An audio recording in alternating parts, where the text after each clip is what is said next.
ones or like mythical fruit M1s. Plus they look fire. Just peep the animation, peep the VFX. Yeah, that's cold. Next up, we got the X move outside of the domain. The player dashes to the enemy to stun them and then throws their dagger back towards the enemy with an automatic slashing effect. It also disassembles whoever is hit and reassembles them further away from you. Tell me that's not gas. Alright, now we have the C move outside of the domain. You throw your dagger in a spinning motion, cutting down enemies and certain objects in your path. It also returns to you like a boomerang while pulling your enemy closer to yourself. And then last but not least, we have the F skill, which is basically the same move while you have your domain open or closed. You throw your dagger towards your current mouse position and teleport straight to it. But if you land your F move, it's a different story. Once you land your F move, you start cutting up your enemy as soon as your dagger lands on them. Keep it right now. Yes, sir. Alright, and now for the most important part of the control rework, the Z move. Tap the Z move to open your gigantic domain. And peep the visuals on it. It looks so much better than before. The upgrade is insane. And then by holding the Z move, you can close it as well. And once you have your domain open, the real fun is going to start. You have two different modes you gain access to.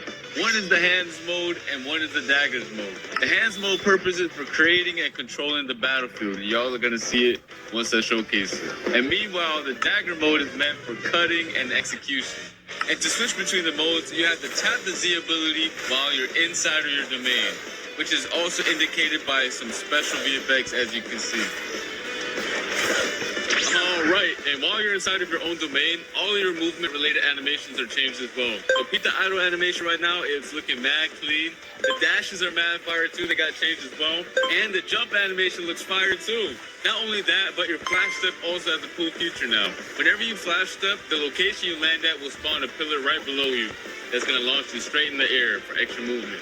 Yes, sir. Alright, so just so you guys know, just like the old control fruit, a lot of the crazier buildings on C3 can't be cut up. The blox devs are waiting on the new Roblox tools that are going to allow them to make the cutting of the fruit even more crazy sometime next year. For now, I'm only showing off the cutting this fruit has to offer on the Sea Castle. But when Roblox releases their new tools, the devs can expand the cutting and make this fruit even crazier. Let's get into the M1s now for the dagger mode. By swiping your mouse, you're going to cause a massive slash spanning over the entire screen. You can either hold it or quickly slash too. And then once you cut the object, it's going to make it float, and you can cut it into even more tiny pieces afterwards, which is really fun. And you can also catch other players lacking inside of your domain by just slashing them with the M1s as well. Next up is the X move. Once you land it, you do a crazy combo, and I mean it's actually crazy. Look at it right now. It looks peak. Yes, sir. Now for the C move. You basically release a barrage of 3 slashes towards your mouse position. If you spread out your slashes, you create a multitude of AoE slashes. But if you use them all in the same position, the slashes expand into a massive AoE. Just like you can see right here. And that was into dagger mode. We still have to showcase the hands mode right now. Alright, so let's start off with the M1s. By tapping M1, you create giant cubes. And the more you tap, the more you create. And by holding the M1, you increase the size of the cube you spawn in. You can either throw them one by one or all at once. It don't matter. Alright, so next up we have the X move. You send a powerful shockwave in front of you. If you hit an enemy with it though, you start piecing them up with a bunch of boulders and slam them towards the ground afterwards. But if you didn't hit anybody with it, don't worry about it. You still throw a bunch of boulders at your current mouse position that do a lot of damage. Next up, we do have the C move, which is also really cool. Once you press it, you pull down the hexagons from your domain's walls and launch them towards your mouse position. You do a good bit of damage too, and it looks sick. Here's some other cool features this fruit has. Once you have your domain open, you can walk on water, dash on water, it doesn't matter. If you leave your domain, you can also bring your domain with you. And once you leave your domain and you tap Z outside of it, your domain goes to your current position. Tell me that's not fire. Next up, we got the V move. I don't really got to explain this one since it's very similar to the previous version. However, it did get a crazy visual upgrade. Just look at how sick it looks. I definitely do not want to get hit by this move whatsoever because the devs, I don't know, they were going crazy with this move.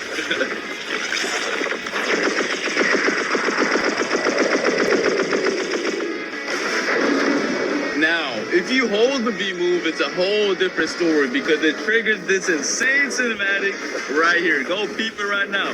Go peep. Yo. Every time I see the cinematic, I get real hype. Oh my God.